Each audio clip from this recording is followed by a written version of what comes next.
আমাদের ছেলেদেরকে অ্যারেস্ট করছে, তাদেরকে এটা কি হচ্ছে? এটা কি হচ্ছে এটা?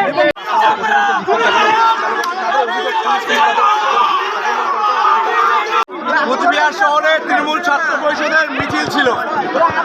আজকে এই সুবিধার মিছিল দেখে তৃণমূল ছাত্র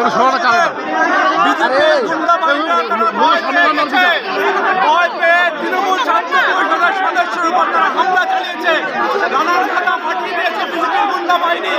আমরা বিজেপির গুন্ডা বাহিনীকে হুঁশিয়ারি দিয়ে বলতে চাই, আমরা যদি তোমাদের দম থাকে, সাহস থাকে, তৃণমূল ছাত্র পরিষদের সাথে লড়াই করে দেখো, আমরা বুঝিয়ে দেবো।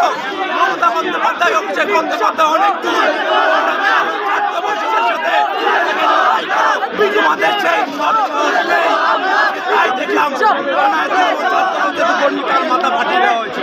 আজকে দেখুন আপনারা কিভাবে এই বিজেপির গুন্ডা বাহিনী এই তৃণমূল ছাত্র পরিষদের মিছিল দেখে তারা ভয় পেয়ে আজকে রানা তৃণমূল ছাত্র পরিষদের তার মাথা আজকে বিজেপির গুন্ডা বাহিনীরা ফাটিয়ে দিয়েছে। আমরা বিচার চাই।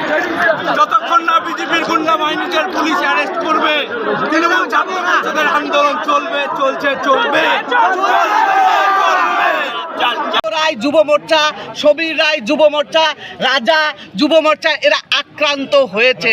এতে কি বোঝা যাচ্ছে যে পশ্চিমবঙ্গের আমরা আরজিকর থেকে দেখেছি, এখন শিক্ষক শিক্ষিকাদের যে চাকরি গিয়েছে তাদের বিরুদ্ধে পশ্চিমবঙ্গে কেউ আন্দোলন করতে দেবে না। তাহলে মমতা ব্যানার্জি কি গণতন্ত্র বলছেন, গণতন্ত্র প্রতিষ্ঠা করবেন? এই গণতন্ত্র পশ্চিমবঙ্গে কি গণতন্ত্র আছে? পশ্চিমবঙ্গে কি আইনের শাসন আছে? মানুষের কণ্ঠরোধ করা হয়েছে, বিধানসভায় কণ্ঠরোধ করা হয়, পথে কণ্ঠরোধ করা হয়, আজকে পার্টি অফিস থেকে মিছিল বের করবে, সেখানেও তাদের কণ্ঠরোধ করা হচ্ছে। আমরা পশ্চিমবঙ্গে তাহলে মমতা ব্যানার্জির এই যে চাকরি যাওয়ার পিছনে আমরা মমতা ব্যানার্জির পদত্যাগ চাইছি, এবং এর দায় যে 26,000 ছাত্র শিক্ষক শিক্ষিকার যে চাকরি গেল, এই দায় যেমন নিতে হবে, তাদের পরিবারের পাশে আমরা থাকব, ওনাকেও থাকতে হবে। কেন বারবার লিস্ট চাওয়া সত্ত্বেও উনি লিস্ট দিতে ব্যর্থ হয়েছেন? কোটি কোটি টাকা দুর্নীতি করেছেন, শিক্ষামন্ত্রী জেলে। আরও আমরা চাই এর তদন্ত করে মুখ্যমন্ত্রীও যেন জেলে যায়। আমরা এর জন্য পথে নামছি, পথে নামবো, পথেই থাকব।